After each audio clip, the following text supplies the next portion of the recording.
So in an emergency situation, there would be probably no questions asked, and the benefits would be available to whoever needed them. And I think with that, I can stand for questions.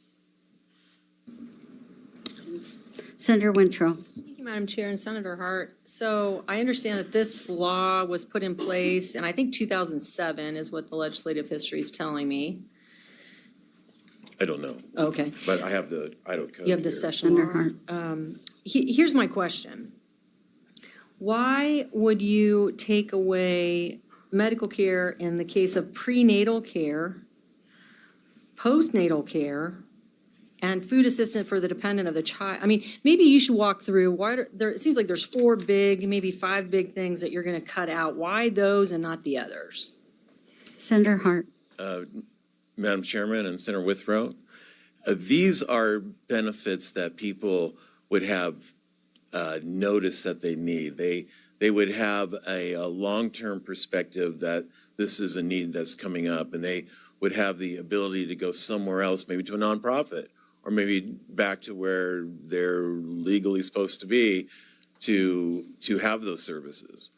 So we don't feel like the state of Idaho and the state of Idaho taxpayers ought to be paying for these services to people who cannot prove they're here legally, especially if they're not an emergency situation. Follow up. Thank you, Madam Chair, and a follow-up. So it appears to me that you're excluding vaccinations or immunizations with respect to communicable diseases, which I would think that would not only help the individual, but prevent the spread of public health problems for the community at large. But I'm just intrigued as to why you would take away prenatal care, postnatal care, and food for kids. And I mean, these aren't adults. They're not here on any, not their fault they're in a womb, and it's not their fault they're being born. It's not their fault they're here. Like, why would we do that with kids? Senator Hart. Madam Chairman and Senator Withrow, there's alternative places where these services can be attained. There's plenty of nonprofits around that service this population. These are issues that the individual who might need these services certainly knows in advance that that need is there, and they can seek out other sources of those services other than the taxpayers of Idaho. So we are leaving in the statute those things which would tend to be of an emergency nature. So if this population group has an emergency, we're going to take care of them. But if it's something that's more of a longer term issue, then we think they should not be tapping into the taxpayers of Idaho, but find another source to obtain those services. One more, and maybe somebody else can answer them. We've got a couple here. Thank So- you. Thank you, Madam Chair and Senator Hart. And maybe somebody else can answer this later, but I'm just interested at what the meeting with the department then, as far as what is the administrative process is to screen people out and how that would go. But maybe some other people will testify about that. Senator Hart, would you like to answer? Well, yes, Madam Chairman. According to the director of the Department of Health and Welfare, there would be an interview process with one of his employees, and there would be they would screen the individual, and through that screening process, they would ask the question, which would be required by page 1 of the bill, to show proof of presence in the United States that they're here legally. Thank you. Senator Blaylock. Thank you, Madam Chair. Senator Hart. The food assistance for a dependent child under the age of 18. So you've been here a long time, so this is probably second nature to you of understanding, but what program are we talking about? Would that apply to like school lunches, if the kid is going to school and they're on the free and reduced lunch program or something? Would that apply to this, or where is that kid getting food now, and what would be taken away? Senator Hart. There are programs, I can't answer specifically, but there are programs that the Health and Welfare Department funds. And so any place where they were funding a program, then these people would be ineligible for it. That's the best answer I can give you at this point. Follow up? Madam Chair, Does it include the school lunch program, do you know? I don't know. Senator Hart. I don't know. Thank you. Senator Blaylock, another question? No, that's fine, thank you. Okay. Senator Harris. Thank you, Madam Chair. Thank you, Senator Hart. Just a real quick question, I guess, is I can see the purpose of this bill is costs. But in my mind, the question I have, I guess, is the emergency care is still available, which when people go to the emergency room, there's a great cost there. And I guess I'm wondering, and I guess you don't have to answer this, but preventative care in my mind is a little cheaper than going to the emergency room for something that could have been prevented. Maybe address that. Madam Chair. Senator Hart. I apologize, I wasn't going through the chair for a little while there. Madam Chair and Senator Harris, there are a lot of nonprofits out there that provide services for people who are here with no questions asked. And so there's alternatives for these services other than the taxpayers of the state of Idaho to be funding them. Seeing no more questions. We do have some people that are set to testify. Okay. Okay. And by the way, the co-sponsor is next door. He may show up here in a little while. Okay, thank you.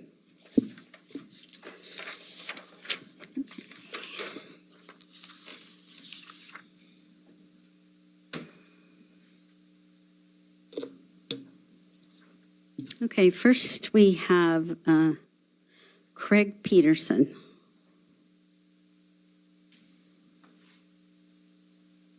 Welcome to the committee. Please identify yourself and the time is yours. There you go, it's on. Thank you. Thank you, Madam Chair, members of the committee. Let me stop you for a minute. I think we're going to have to use a timer because we have to be done in just a little bit. So go ahead. All right, Madam Chair, members of the committee, my name is Craig Peterson, and I'm representing Idaho Voices for Children. First, I want to start off by saying I understand what this bill is trying to do, and I appreciate all of the effort that's been put into preserving our tax dollars and keeping this state beautiful.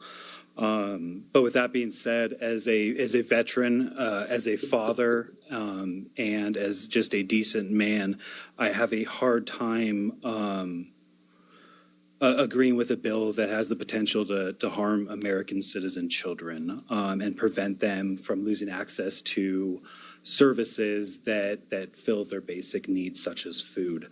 House Bill 135 interferes with the ability of children, including U.S. citizen children, to access food assistance. This bill requires every adult applying for public benefits prove their lawful presence in the United States, even if the adult is applying for food assistance for their U.S. citizen child under the age of 18. And regardless of federal law exemptions, over half of all illegal immigrant households have at least one U.S.-born child. HB 135 discriminates against these U.S. citizen children with non-U.S. citizen parents, interferes with the ability of otherwise eligible children to access nutritious meals through the state's two largest food assistance programs, SNAP and WIC. SNAP, the Supplemental Nutrition Assistance Program, provides food benefits to low-income families to supplement their grocery budget so they can afford the nutritious food essential to a child's health and well-being. SNAP is not and has not ever been available to undocumented non-citizens. Per federal program rules, it is illegal to deny SNAP benefits to legal U.S. citizen children of immigrant parents with mixed immigrant status. HB 135 is in direct conflict with SNAP federal policy that specifically states that U.S. citizens and qualified immigrant children under 18 are eligible for food assistance regardless of their parents' immigrant status. I will wrap up real quick by stating that if you are thinking about voting yes on House Bill 135, I ask you to please reconsider denying access and basic human needs to an American citizen, let alone a child, is too great of a risk for what we are hoping to gain by passing this bill. And I stand for any questions. Thank you. Senator Wintrow. Thank you, Madam Chair. Just a quick question. Will you go back to the point about the federal regulations and how this is in conflict? Explain that a little bit better. Mr. Peterson. Yes, Madam Chair. Senator Wintrow. With the WIC or with the,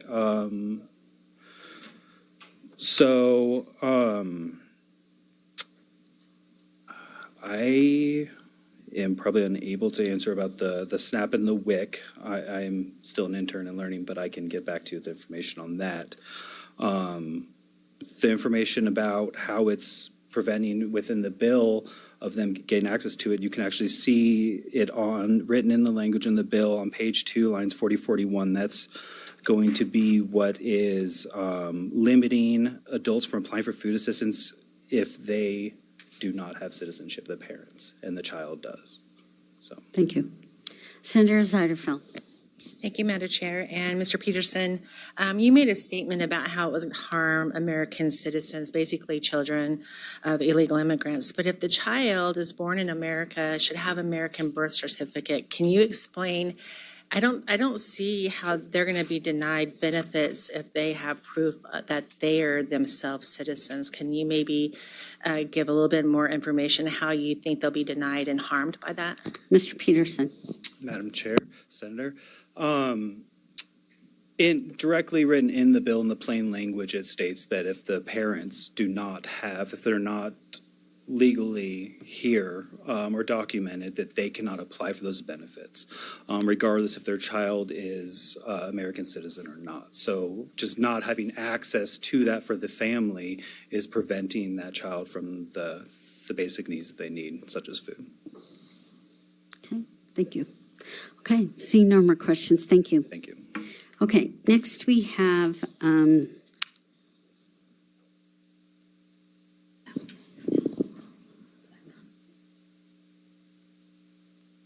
okay, next we have Rachel Rojas virtually.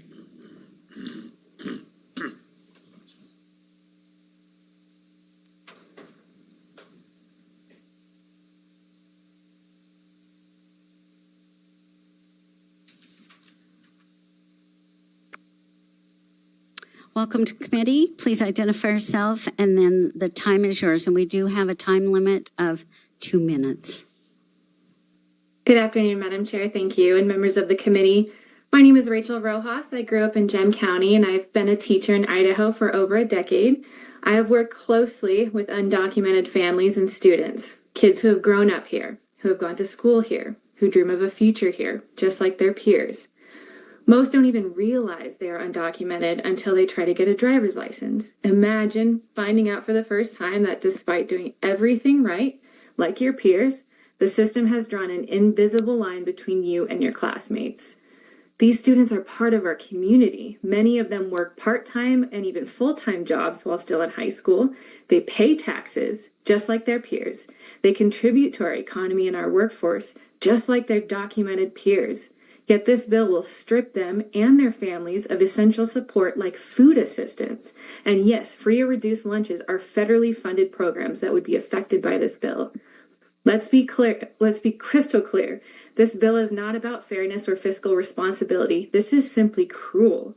Anyone who claims to value life should be appalled by the idea of refusing care to mothers and children. If you vote in favor of this bill, you are saying loud and clear that the pro-life buck stops for you if your parent is undocumented. I cannot even fathom being a sponsor of this bill.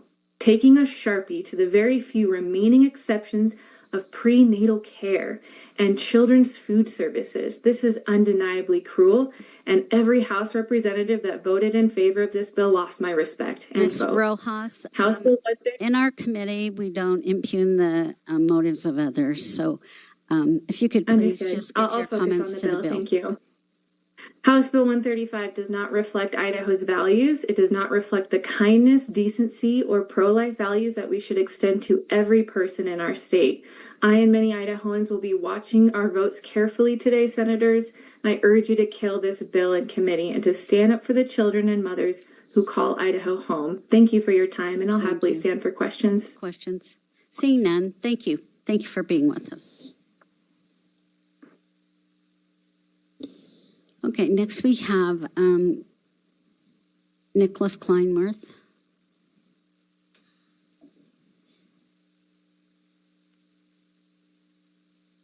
Welcome to committee. Identify yourself, and then the time is yours. Good afternoon, Madam Chair. My name is Nicholas Kleinworth, and I'm the Policy Director at the Idaho Freedom Foundation. While there are many good reasons to support House Bill 135, which I'll later address, I want to emphasize one critical message. Citizenship means something, and it matters to Americans. There's a reason why a recent Gallup poll found Americans ranked immigration as the most important issue facing the country today, beating out the government, the economy, poverty, and crime. The fact is, America cannot afford to be the world's welfare state. With the national debt surpassing $36.5 trillion, that is more than $107,000 for every man, woman, and child, we can no longer even afford our own obligations. Here in the Gem State, healthcare for illegal aliens cost Idahoans $45.5 million since 2020, according to data from the Idaho Department of Health and Welfare. This is just one aspect of taxpayer-subsidized benefits. The last 4 years of look the other way policies from the Biden administration sought to offer subsidized health insurance and even food stamps. This sends the wrong message about America. Rather than America being known as the land of opportunity, we've become the land of handouts. Rather than being known for freedom through independence, the image of America trades freedom for dependence. Idaho should not be complicit in this. We opt into these welfare programs for those who have no legal right to be here, but we don't have to. House Bill 135 rightfully recognizes that growing the welfare state leads to a less prosperous society. We must stop funding handouts for illegal aliens on the backs of our residents. And with that, committee, I respectfully ask for your aye vote. Thank you. Questions? Seeing none. Thank you. Thank you. Okay, next I have Randy Ford. Cuna? Randy Ford?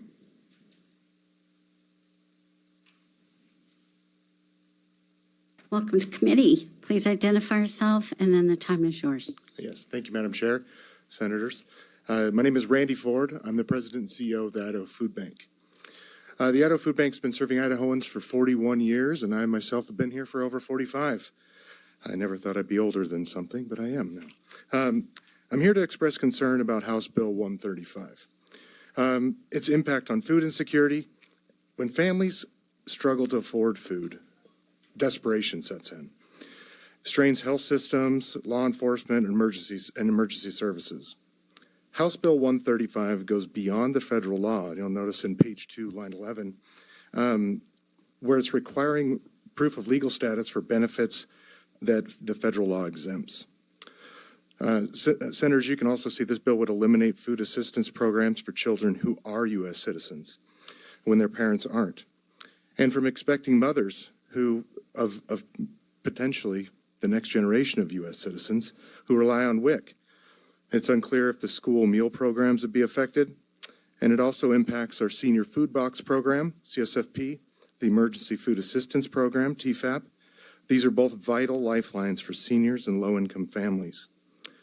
These programs run on behalf of the state would require collecting and storing personal information like Social Security numbers and posing serious privacy and security risks that nonprofits would not have that infrastructure to support. If families lose access, the demand on food banks and local food pantries would exceed what can be sustained. We rely mostly on charitable donations. Only 5% of our revenue comes from government reimbursed programs. And we work together with these federally backed programs like SNAP and WIC to break the cycle of food insecurity. I urge you to consider the unintended consequences: increased hunger, overwhelming of nonprofits, and the eroded community trust where people would not seek benefits even though they qualify. I look forward to hearing your questions. Thank you for having me. Thank you. Senator Harris. Thank you, Madam Chair. Mr. Ford, kind of give me an idea how much you contribute, the food bank contributes compared to charity organizations, churches, and things like that. Mr. Ford. Yes, Madam Chair, Senator. So the Idaho Food Bank distributes 26.2 million pounds of food across the state, and 85% of that is donated. And we go through churches and other nonprofits as partners to distribute that across the state. There's over 400 of them. Senator Wintrow. Thank you, Madam Chair. Mr. Ford, I think a light bulb went off for me that I just kind of looked over. But on line 11, it says, or exempted by federal law. So basically, the bill sponsor is purporting to just disregard the supremacy clause and disregard federal law as it goes here. And I'm just not sure how we do that, but maybe you can comment a little bit more on that line 11. Mr. Ford. Yeah, Madam Chair, Senator Wintrow. The way it reads for me is that if there is an exemption given by the federal government, that the Idaho law would then not recognize that as an exemption. That's my interpretation, though. Senator Blaylock. Madam Chair. I was thinking that the food bank and charities wouldn't be subject to this, but because you get 5% from the state, then you would have to follow this. Is that correct? Yes, Mr. Ford. Madam Chair, Senator. Yes, for our programs that we administer on behalf of the state, the CSFP program, which is the senior food boxes, we do all of the qualification methods for that. This would impose new barriers, new documentation requirements that we would have to store that information.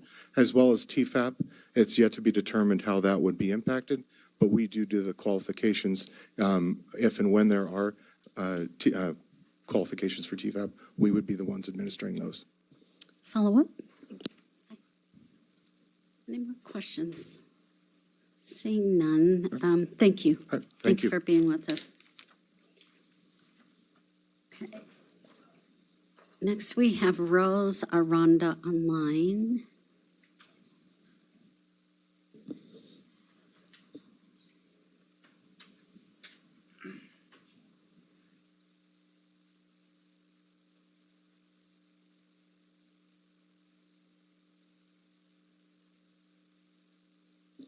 Welcome to committee. Please identify yourself for the record, and then the time is yours, and we do have a timer of 2 minutes. Hello. Today, my name is Rose Kimberly Vilcapoma Aranda. I was born and raised in the Wood River Valley.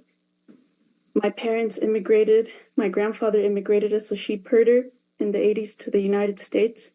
My parents were service workers. And being in this country, I have come to understand and want to share my beliefs on dignity and interdependence. The Basque have taught my grandparents, and I find this connection from Spain to Idaho and to Peru. And growing up here as a U.S. citizen, I see the impacts even on myself, getting my vaccines, feeling like I did not belong in a facility where I was supposed to receive them, going to soup kitchens and getting food with my family. But now that I've grown up and I have experienced racial slurs going through the school system, as people know where I get my food from, I am now, after graduating from college, I have come back home and I devote myself to my community. And what gives rise to my own concern is the undocumented children that I work with now. I see their teeth rotted as I'm trying to work with them, but I don't see them complaining or crying or anything like this. But I just want to share this feeling of being content with where they are and how they are. And it reminds me of like growing up also, that I felt this word, and the way it translates to Spanish is contento. And I think just in the Western hemisphere and Western world of not being able to feel content in this country and not having enough, but the word contento is to feel enough and to feel good with what I have had and what I've been raised with.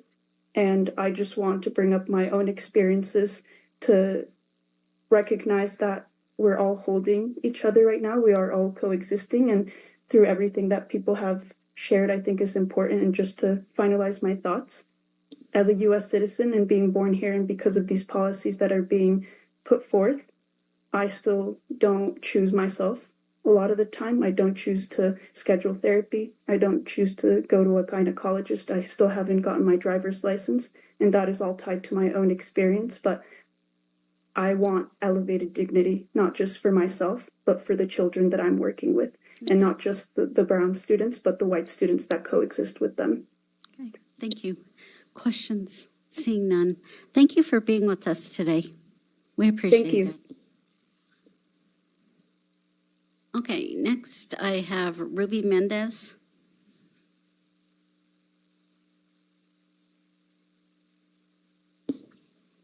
Welcome to committee. Please identify yourself and then the time is yours.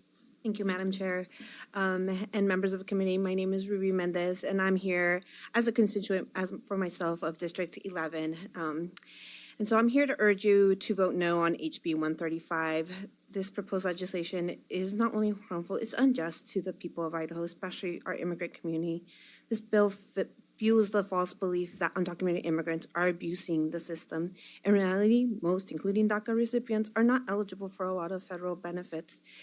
These verification requirements only add unnecessary hurdles, making it even harder for vulnerable communities to access essential services they may rightfully receive at a state and local level.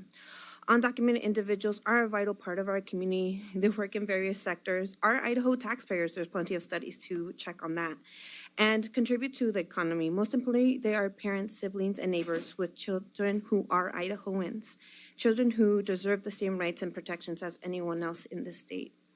As a mother who has personally experienced the devastating loss of a child during pregnancy, I cannot imagine being denied the essential care needed during such a difficult time because I had to prove my status. No one should have to face that kind of hardship. Yet HB 135 would make it even more difficult for those who are already vulnerable, particularly undocumented individuals, to access the care they need during pregnancy and beyond. Everyone deserves access to health care. This bill is based on false claims and unfounded fears about undocumented individuals taking advantage of the system. But the reality is that these families are already deeply integrated into our communities. They are our comunidad. They are not a threat. They are essential members of our society working hard to build a better lives for themselves and their children. Thank you. Thank you. Any questions? Thank you. Thank you for being here. Okay, I have let's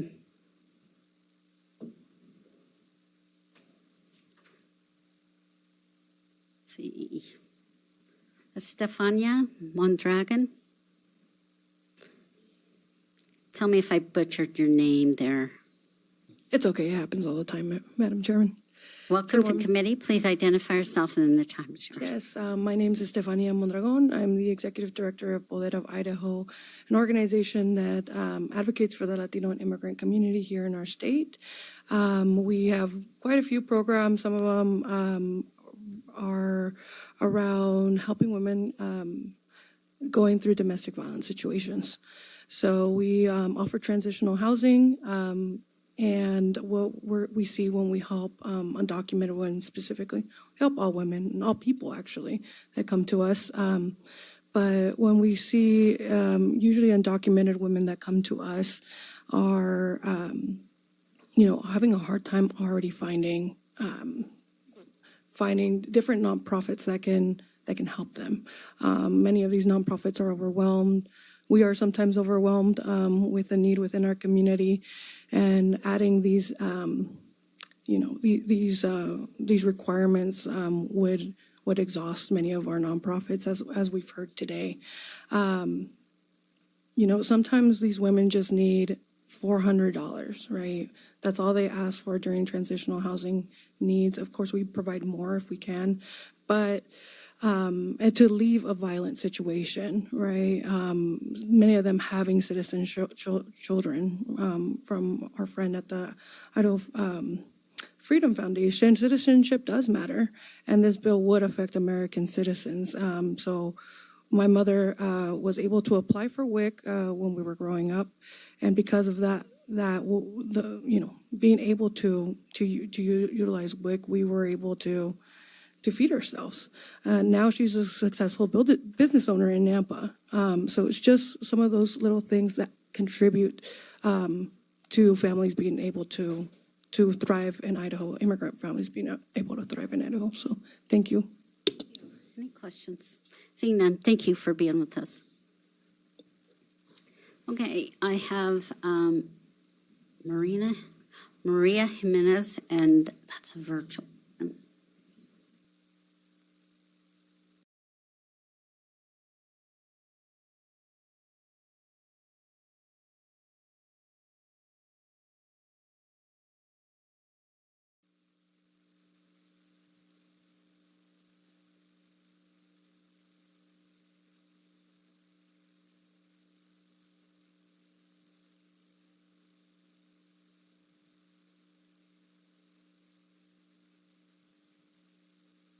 Welcome to committee. Please identify yourself for the record, and the time is yours. And we do have a 2-minute timer.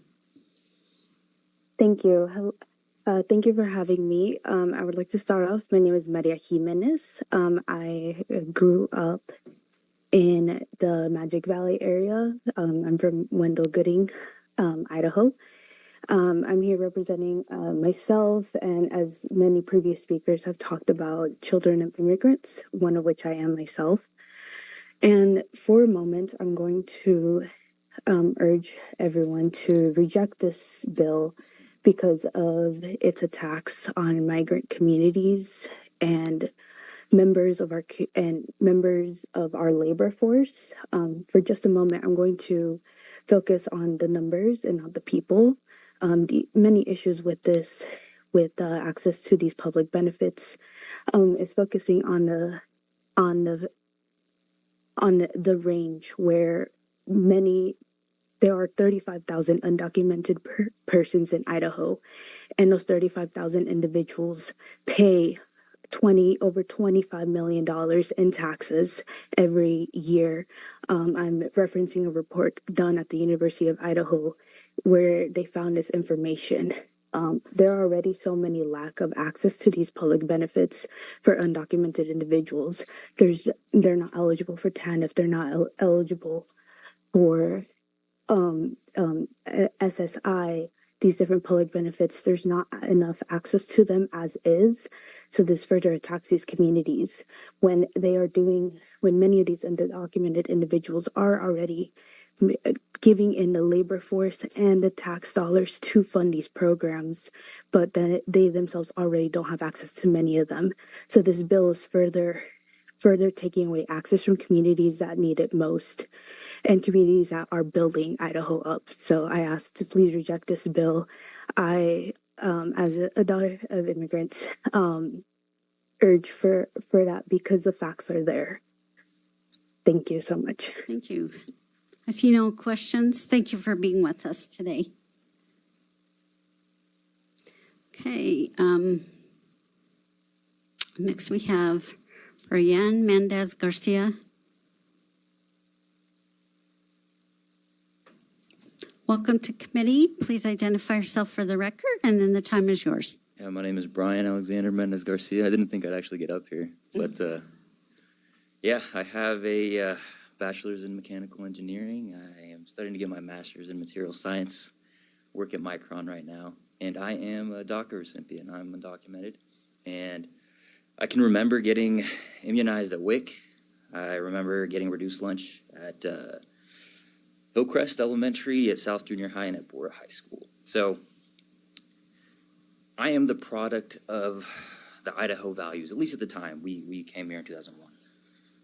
And I think it's a darn shame that those values are changing. I always think of a story that my mom always says whenever I get angry. You know, there's a lot of stuff in the media, and we get angry at our government. She told me a story about how she was walking up Curtis. There's this hill on Curtis right before Overland. And it was snowing, and she was making her way up there, and a cop stopped her. And she didn't understand what he was saying. He didn't understand what she was saying, right? But he gave her a ride home. And those are the values I know as Idaho. So that's all I got to say. Any questions? Senator Winthrop? Thank you, Madam Chair, and Mr. Mendez Garcia. I appreciate you taking the time and just sharing a little bit about your personal story. And if you wouldn't mind, I'd like to know a little bit more about how you feel about this bill, especially since because of your personal history? Yeah, I think Go ahead. it's a shame. I mean, like, if it wasn't for that, I wouldn't be here. And it's not so much I'm coming from a selfish standpoint. I'm thinking about the other little boys, other little girls that want to be where I am. You know, that opportunities I got, they don't have. Because in reality, you know, as a DACA recipient, I don't get a lot of funding, and, you know, whether it be FAFSA or any other aid supports, and I don't need it, right? But what about the person that does? Right now, I work at Micron, I have a job, I pay taxes. I'm doing great. Me and my wife just bought a house. And it's just such a shame. It breaks my heart. Thank you. All right. Thank you. Thanks for being with us. Congratulations on all of your accomplishments. Thank you. Okay, committee, we have Maribel Ramos.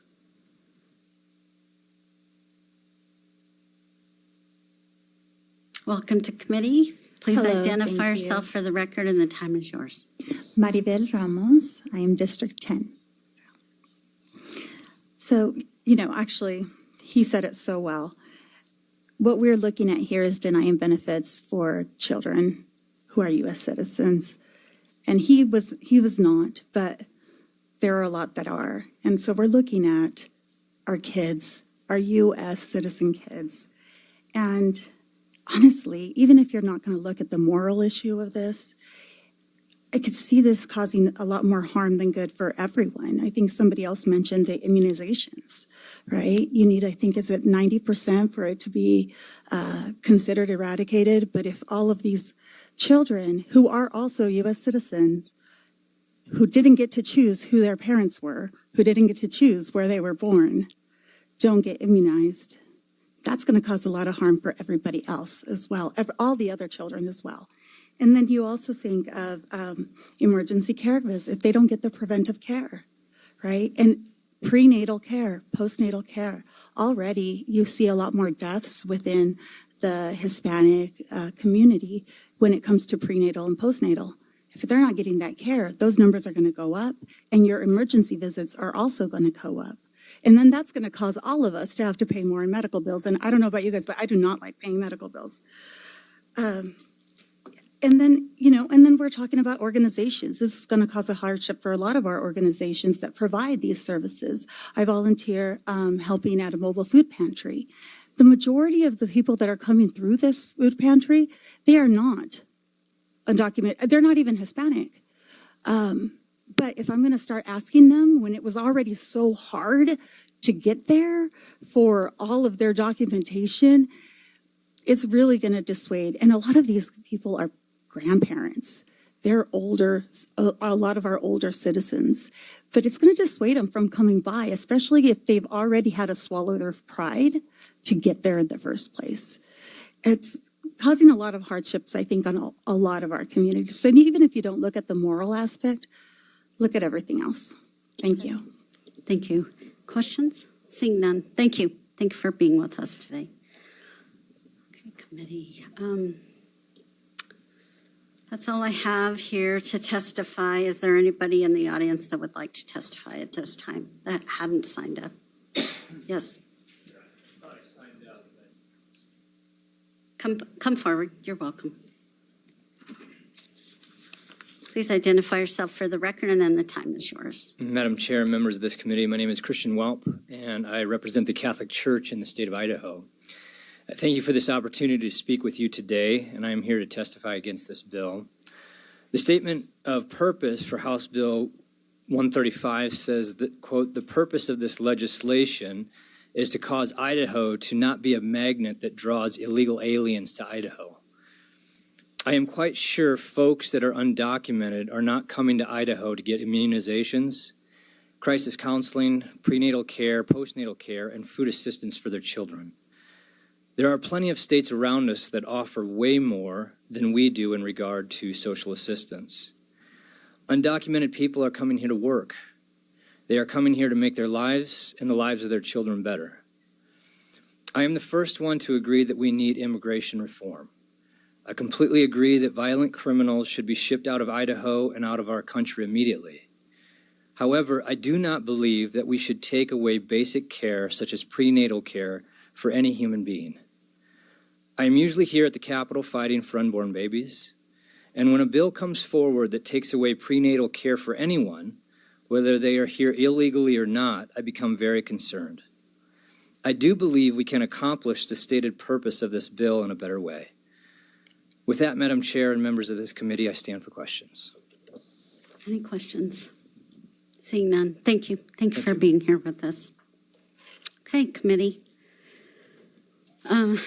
Senator Hart, would you like to give your closing? Thank you, Madam Chair. I did meet with the Director of Health and Welfare at the beginning of the session, and it's my understanding that if a parent comes to the interview, they have a birth certificate for their child, under the 14th Amendment, that child's considered a U.S. citizen, that would be adequate documentation for a child born in the United States to receive benefits. I don't see where in the bill it says that it's contingent on the status of the parent. I don't see that in the bill. One of the testifiers mentioned something about that.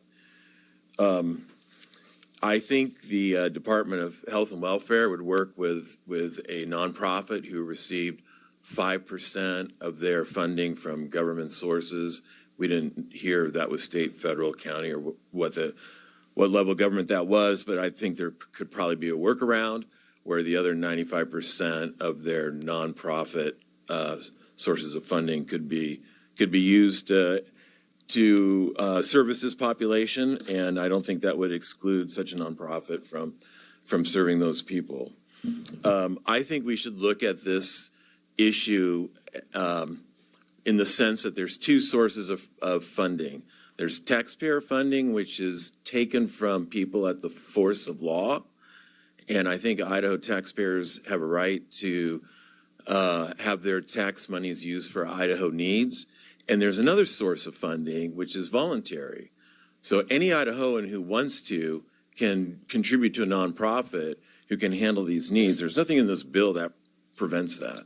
So Idahoans are free to step up to the plate and fund these issues if they want to. And they can do that on a voluntary basis. And there's plenty of nonprofit agencies that can serve this population group in all these various areas. And so with that, I'll conclude my remarks. Question, Senator Lenny. Oh, just for a motion? Madam Chair, I had just a Yes, we have a question. comment question for Senator Hart. Senator Hart, we have a question. Senator Shippey. Thank you, Madam Chair. Senator Hart, thank you for being in committee. So what I think I heard you say, and I heard several testifiers make the comment that this would be taking away prenatal care, this would be taking away food assistance.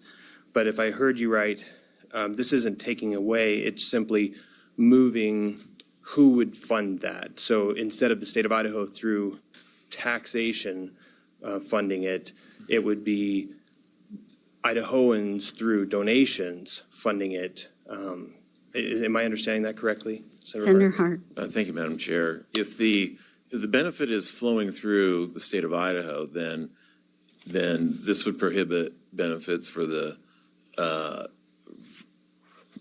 issues that are lined out in the bill.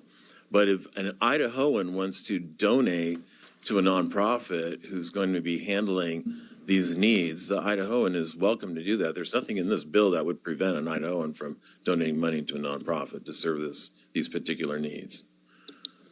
Senator Winthrop.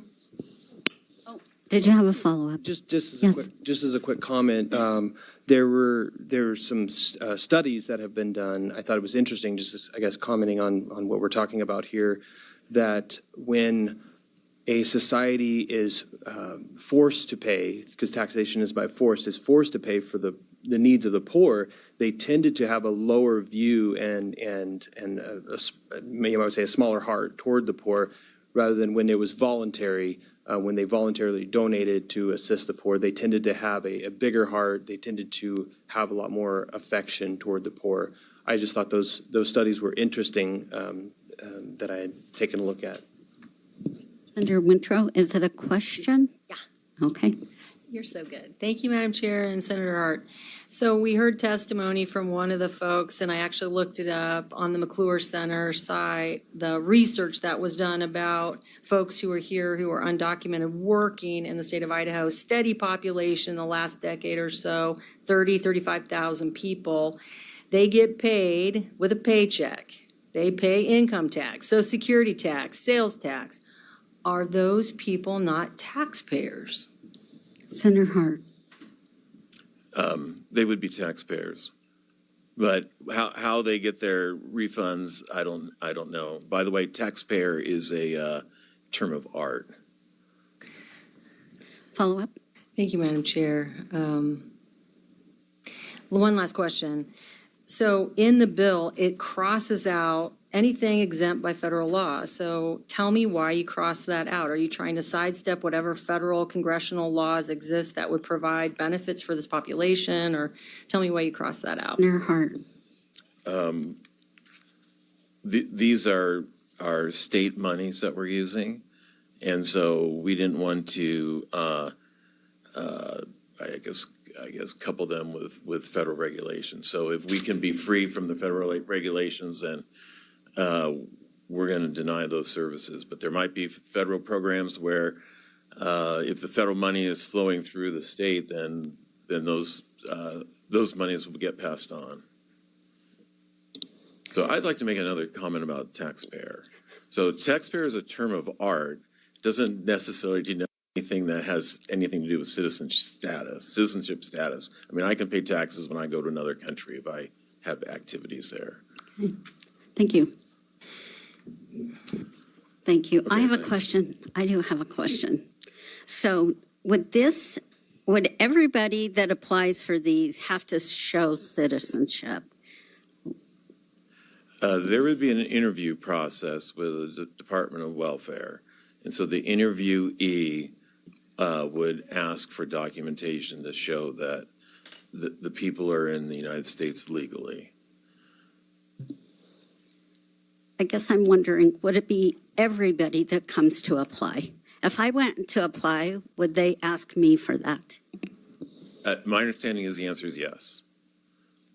So it wouldn't matter what you look like. It would be everybody that comes Correct. through. Correct. Okay. If you're asking if there would be profiling, no. Everyone would have to. Everyone would have to show the same documentation as anybody else. Okay. That's what I just wondered. Thank you. Okay. Senator Lenny.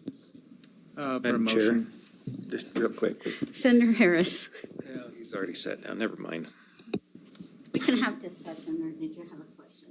Did you have a question for Senator Hart? Just a question, I guess. There seems to be, Madam Chair, a lot of confusion on line 40, the dependent child under 18. I'm wondering if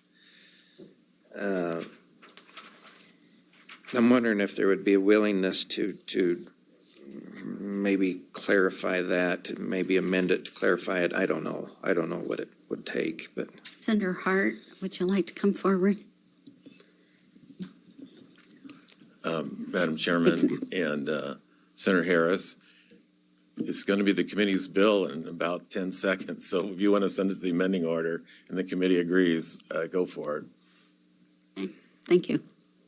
Just follow up, Madam Follow up? Chair. Do you have an idea how we could clarify it? Senator Hart. Madam Chairman, I'd work with Health and Welfare and have them help us draft an amendment that might clarify that. All right. Thank you. Okay, thanks. The third time's a charm. Senator Lenny.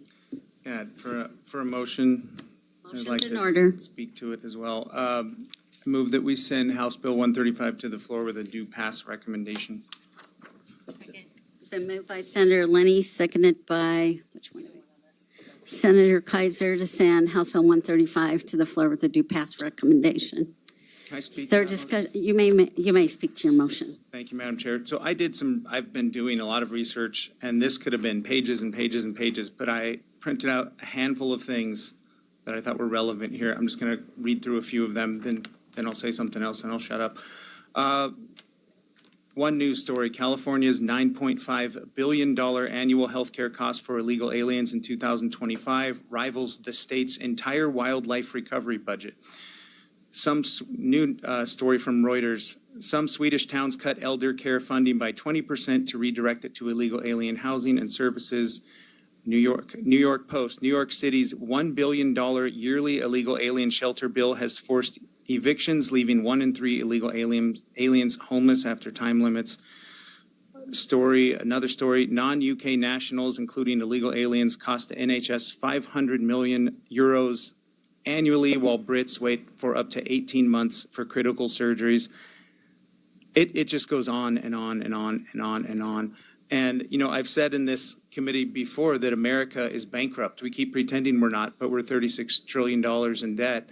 And, you know, the lifeboats are full. We can't even take care of the people who are here legally. You know, Congress keeps kicking the can down the road, doing continuing resolution after continuing resolution after continuing resolution. But one day that's going to stop, and I think we're going to have a reckoning coming. And there's going to be a lot of people who are here legally and illegally who find themselves shortchanged. Idaho's budget is heavily subsidized with federal money. And when that federal spigot turns off, we're going to be in trouble. I don't see waves of refugees coming to America. I see a lot of people looking for economic opportunity. And, you know, if I was them, I don't blame them. I would do it too. But if we don't stop doing this, if we don't stop, we're essentially committing an act of national suicide, and it's suicide by slow death. You know, I've heard people just in this hearing, before we even said a word or voted on it, say that we are indecent, cruel, disrespectful, unkind, immoral, and unjust, before we even said one word on this. But you know what I think is indecent, cruel, disrespectful, unkind, immoral, and unjust is forcing your children in your family to live in the shadows, so much so that when a kid goes to apply for a driver's license, his parents didn't even tell him he's undocumented. I find those things to be troubling. No other country does this. No other country just rolls out the red carpet and gives themselves away like this, and it's time that we put a stop to it. So I'm obviously going to be a yes in support of this bill. Senator Zeiderfeld. Thank you, Madam Chair. And gosh, I think Senator Lenny looked at all my notes. So first of all, America is the most compassionate country in this world. We do a lot, and we overlook a lot of lawlessness. And the fact is that, unfortunately, the parents have decided to come in and break our laws. We have laws. We're a country of laws. That's what makes us such a great country as well, is because we have those laws. My family is immigrants. They came through the sponsorship program, and they did it legally. You know, we do have a process. We're not denying anybody. But the fact is, let's talk about the lawlessness. And I know why, you know, I am from the Magic Valley, and I understand all of the illegal immigration that is specifically in my district. Great people, but the fact is they broke the law. And it's no, you know, it's kind of like somebody breaking in your home saying, well, if I pay the utility bills, now it's my home. You know, we have those laws in place, and unfortunately, when anybody breaks a law, it doesn't matter if you're a citizen or not a citizen, when we break the law, our children suffer. Our children suffer for the parents' lack of judgment. And so, but then I also wanted to touch on and just kind of bring it locally, because he was talking about the 66 trillion, it'll be there soon, 36 trillion that our country's in debt. I don't think people really realize that number and where we're headed. When that ship goes down, it doesn't matter if we're legal or illegal, we're all going down with that ship. And we have some really serious decisions to make here on the state level as well. So in our state budget, we're looking to be about $14 billion for our Idaho state budget. 5.2, we'll see where we end up, is billion is what we're going to be paying in health and welfare costs. When the federal goes down, how are we going to pay that? You know, what are we going to triage from our state budget when the federal government is no longer. So we have some really, really serious decisions to make. And it's not that we're not passionate or we're not caring. We are. This is the reason why we're here, is to try to figure out how we can right the wrong of what we've done. And again, it's because but we're going to have to figure out something. And everybody has to prove their status. Everywhere I go, when I go to the hospital, I have to give all my same information as everybody else. So, that's not a problem.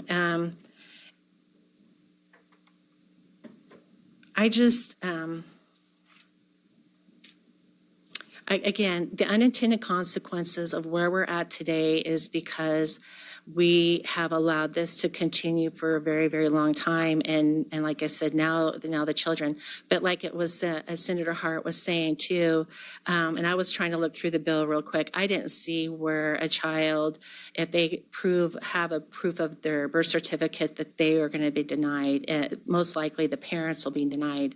But I think that we should all come together. But again, we don't let somebody go steal a car. There's consequences. They will probably go to jail, and the children will have to, again, the children suffer from those consequences. And right now, this is just a small piece of maybe working to that decision, but I will be voting for this bill, not because I'm not compassionate, because I am compassionate. I don't know how we're going to pay our budget. I don't know how that's going to be done.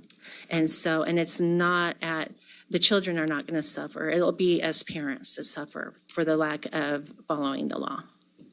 Senator Harris. Madam Chair, for a substitute motion. Substitute motion's in order. Madam Chair, I would move to send House Bill 135 to the 14th order for possible amendment. Been moved by Senator Harris, seconded by Senator Blaylock, to send House Bill 135 to the 14th order for possible amendments. Would you like to speak to that motion, please? Yes, Madam Chair. I think we could clarify line 40 and make it crystal clear what that means. Okay. Senator Blaylock? Thank you, Madam Chair. Just to speak to the substitute motion and why I support it, when I look at what is being taken out in terms of the exemptions, prenatal care, postnatal care, I'm assuming we're talking about adults that have made a choice that led to a pregnancy. And so there's some, that's an adult, that's a choice that they made. When we go to H and what we're talking about, sending to the 14th to bring back in as an exemption, how I read it is food assistance for a dependent, meaning we're looking at the person that is applying, so the parent. And the child could be, born here. And again, I don't have clear clarification if this applies to, like I said, the school lunch programs. And that's a child under 18, it says, that did not choose whatever the situation that they're in. And just because the parents broke the laws and are illegal, that just doesn't sit well with me. That child did not choose that. And unless somebody, maybe we can clarify it better. But that's why I support the substitute motion. Thank you. Senator Wintrow. Thank you, Madam Chair, for an amended substitute motion. It's in order. Thank you, Madam Chair. I move to hold House Bill 135 in committee. Motion dies for lack of a second. May I comment then on the amended? Quickly. Yeah. So here's my comment about the whole bill. This is the reason I made that motion, but I'll go along with the 14th. I did a little, I love history, so I looked at the minutes for when this bill was enacted in 2007. And if you want to read it, it's really interesting because some of the comments here, and great minutes, by the way, they're like 10 pages long. And you can see in the discussion, people are having this is when this bill was enacted because they were struggling with what they're using as illegal immigration and pretty strong language about why to do this. However, as you read down, as they go along about, it says here, Senator McGee addressed the committee regarding Senate Bill 1157 and stated this bill requires all persons age 18 or older to verify their legal status in the United States before receiving state, local, or federal public benefits. He goes on to say illegal immigrants play and continue to play an integral and welcome role in our country's growth, but the key word is legal. In the last 15 years, and he goes on and talks about the immigration problem. Senator McGee says it is time for the states to address the illegal immigration problem. I mean, just really like the things you guys are saying. Last December, Governor Risch issued an executive order directing state agencies to provide benefits only to people who are lawfully entitled to work. So a couple pages of that. Then you start to see some questions, and the questions are about Senator Sennett asked if children who are born here, are they naturalized citizens and are they eligible for benefits? The bill sponsor, Senator McGee, says yes, yes. And then they ask about how the check for CHIP goes, and he clarifies children don't get the check, it goes to provider. And he says, Senator McGee says, he answered, this bill has no intention of cutting off service to anyone under the age of 18. Children will not be denied benefits. And they go on in the minutes, making sure that we are not going to impact kids. And so the initial intent of this law was to ensure that folks were here legally and that they, as adults, receive benefits. But even the committee members there, Senator Little was in that group, asking all kinds of questions, Senator Stegner, Malapai, and over, they kept saying, no, it is not directed at children because they valued children. And so I guess what I'm saying with this bill, you gave Senator Zeiderfeld the microphone now. I'm asking for it too. It is one thing to ask for status of adults, even though they're tax-paying citizens, not citizens, but taxpayers, who are actually helping out with the very benefits they want to get. It is, I think, unconscionable to target kids. Regardless of status or papers or documentation of no fault of their own, we cannot be targeting kids and their health. And I really appreciate Mr. Welp's testimony today. We don't agree on a lot, but I really appreciated his comments. And I think that's important that we do that. Okay. Thank you. Madam Chair, I just request a roll call vote, please. Senator Berkey, you've been waiting. Madam Chair, the substitute motion is what I'm inquiring about. And I know at one point there was a question to Senator Hart about whether or not he would take it to the 14th order or not. And I want to just get clarification. I thought I heard him say that he had an amendment ready that he'd worked on with Department of Health and Welfare, or did he say that he would be able to do that? I believe he said we could speak with Department of Health and Welfare to work on an amendment for the bill. More question? One more question. Senator Zeiderfeld. Thank you, Madam Chair. So I'm going to be opposed to the 14th order just for the fact that I know a lot of times that's where bills go to die. But from my understanding, we're going to be going into the 14th order tomorrow. Are we going to have time to get this into the 14th order tomorrow? Senator Harris. Madam Chair and Senator Zeiderfeld, magic happens at the end of the session. When you're speaking at the chairman, that's going to be in the 14th order. Maybe that kind of magic happens. Okay. Any more comments on the substitute motion to send House Bill 135 to the 14th order for possible amendments? And Senator Lenny has requested a roll call vote.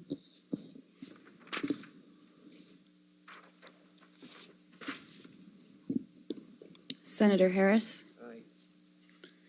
Senator Zeiderfeld? No. Senator Lenny? Senator Shippey? No. Senator Blaylock? Aye. Senator Kaiser? Aye. Senator Wintrow? Aye. Senator Bierke, and Chair Van Orden.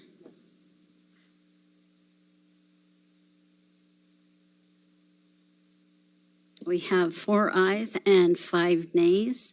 So now we are voting on the main motion. Are there comments? Senator Bierke. Madam Chair, I just want to say that there's never any intent to not allow people under 18 to get the services that they deserve, especially as citizens of the United States. I can't help but think that as I sit here, it's like any other budget meeting presentation that I'm involved in this whole session. And I will be berated for what I do and don't do at the end of this session. People thinking that I didn't fund something appropriately, I should have funded more, and people thinking I should have gutted the budget. It's a no-win situation on these things. So what I have to do is I have to look at these things very clinically. And what are the questions that are often asked of me when I'm presenting a budget is, what is the true role of government, and how does this fit into it? And we can talk about this all day long, but what is the true role of government? The true role of this government and the jobs that we have to do are to decide, are we the stewards and the fiduciaries of the taxpayer dollar? And this has nothing to do with any particular group of people. It has to do with the fact that I'm going to be presenting a budget in about 10 more minutes that I guarantee potentially might not go.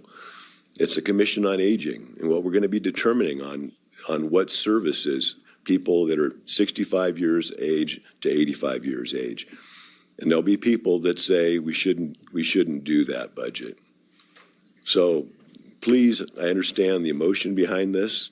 This is about as clinical as it gets. This is stewardship, fiduciary for the people that, as Senator Hart said, have been forced to pay taxes, and my vote will be reflected as such. Senator Lenny. Really briefly, I wanted to say I've read this bill several times, and we keep hearing this coming up that this targets children or that children will not be able to access benefits. Children who are legally here are not targeted by this at all. There's nothing in this bill anywhere that suggests that United States citizens will be somehow cut off from this. I just wanted to throw that out there. Senator Wintrow. Thank you, Madam Chair. Our voting is about values and priorities, and so I want my constituents in my district to know my value and priority is to help children. When I read the minutes of this, the origination of this bill, this law, they were surgical in the conditions that you had to be in this country legally. And they were really fine-tooth combing who could get benefits.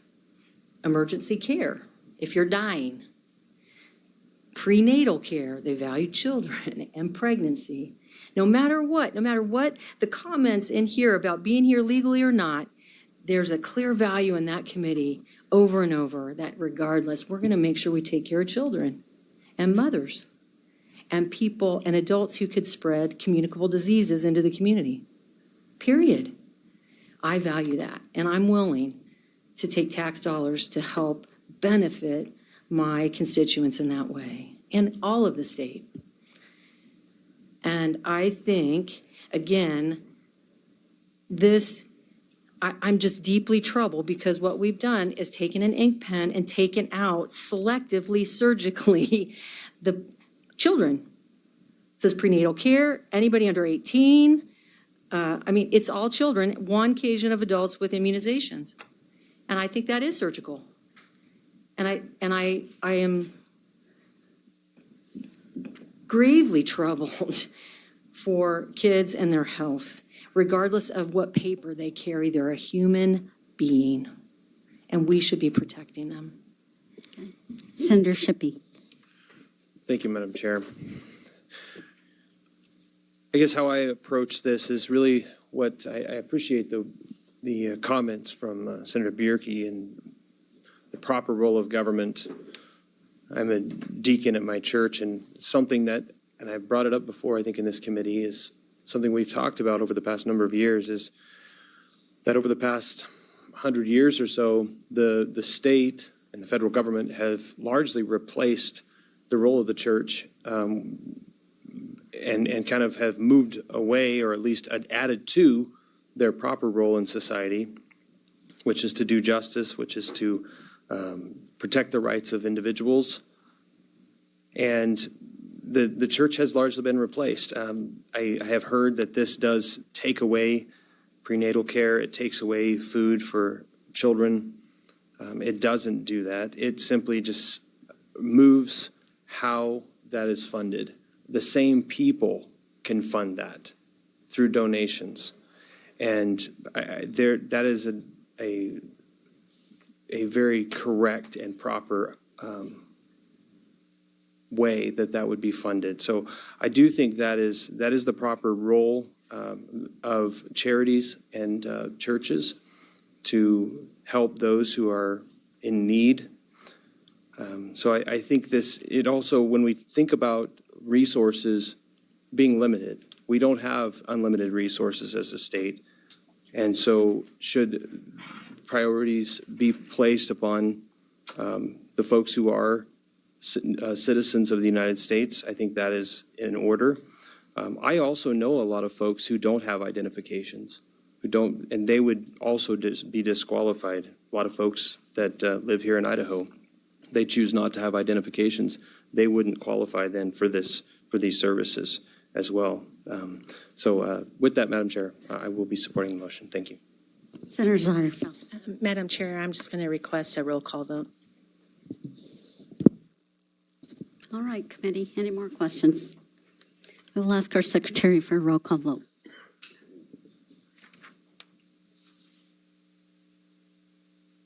Senator Harris. Senator Zarderveld. Yes. Senator Lenny. Yes. Senator Shippey. Senator Blaylock. Senator Kaiser. Senator Wintrow. This is to the floor with the due pass recommendation. Senator Bjerke. Chair Van Orden. I am an aye, but I am going to reserve my right to change my vote on the floor.